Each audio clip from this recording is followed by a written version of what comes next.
What's going on, guys? United Disc Golfers here again. My name is Nick. It's Jason. Today we're doing another Discmania review. We're doing the S-Line TD today and the S-Line GM.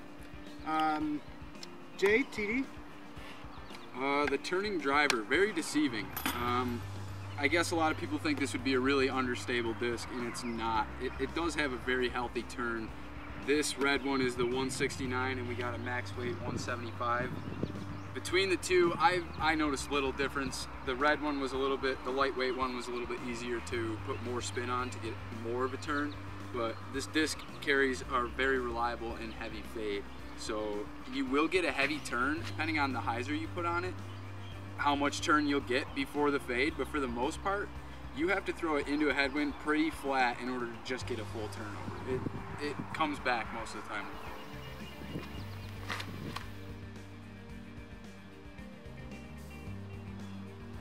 In a tailwind, it's an awesome disc. Dead straight, reliable fade.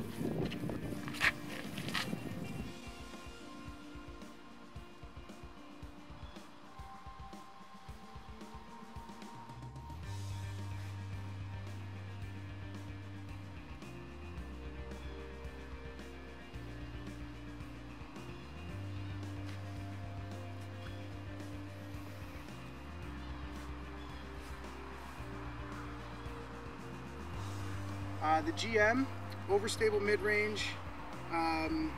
It's not a complete meat hook. It does have a strong fade, which is nice. It does have a reliable hyzer, but you are able to kind of turn it up, get it to flatten out a bit before it does fade off. Again, with weights, the heavier one does tend to be a little bit more overstable, but the lighter one, I didn't really have any trouble with it being too strong out of my hand. This disc is an S-Line plastic. One thing I noticed is this seems to be almost a blend of the C-Line as well, in my opinion. I don't know if it is, but it's kind of grippy like the older Innova Champion plastic.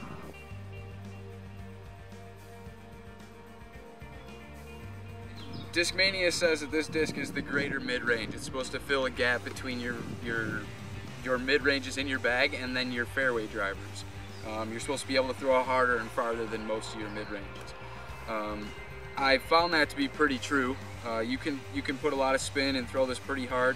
I threw it into a straight headwind on a little hyzer, and it did flip up and went completely flat with a very minimal turn and a reliable fade. But for the most part, I was using this almost like Innova Gator.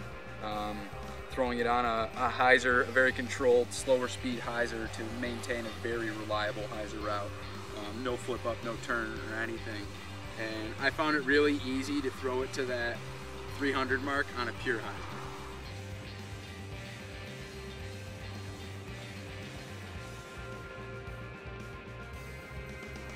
One thing I've heard as well about the TD is that it is like the Sidewinder's big brother. I completely agree. It is a forced turn with a high fade. It does give you that same S-curve type flight characteristic that a Sidewinder has, but you're able to put a lot more distance, a lot more speed on it. It's a little bit more friendly for the power throwers. The TD also fits really well in the hand. It's a very easy disc to grip, power grip, fan grip, whatever your grip is.